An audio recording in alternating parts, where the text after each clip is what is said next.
Bunsod pa rin ng hindi makontrol na biglaang pagtaas sa presyo ng bigas at ilang pangunahing bilihin sa merkado, magtatakda na ang DA ng price cap sa bigas. 50 pesos ang halaga nito na kung hindi masusunod, mapipilitan ng mga otoridad na hulihin ang sinumang lalabag.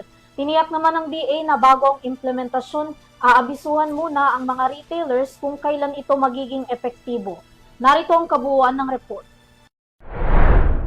Kasunod ng naging Joint Price and Supply Monitoring ng Department of Agriculture o DA sa ilang malalaking pamilihan sa Metro Manila kamakailan, iniulat ng ahensya na sa mga susunod na araw o linggo, nakatakda nilang ilabas ang isang Executive Order o EO na magpapatupad ng price cap sa imported na bigas sa halagang 50 pesos kada kilo.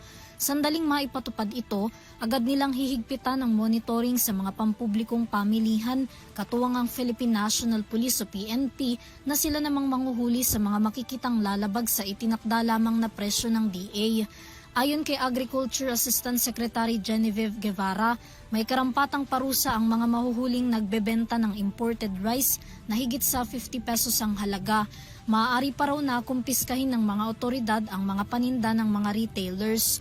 Gayunpaman, tiniyak ng DA na bago tuluyang ipatupad ang nasabing EO, magsasagawa muna sila ng malawakang information dissemination, coordination meeting at iba pang hakbang para maabisuhan ng lahat ng mga retailers. Wala naman daw na magiging pagkalugi sa presyo na kanilang itatakda. Samantala, bukod sa price cap sa bigas, pinag-aaralan na rin ng DA ang pagpapatupad ng price cap rin sa ilang agricultural products gaya ng gulay at pork.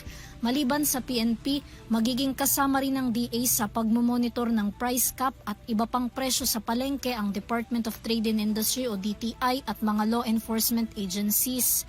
Para sa EuroTV News, Vanessa Cleofas, sumasaludo sa bawat Pilipino.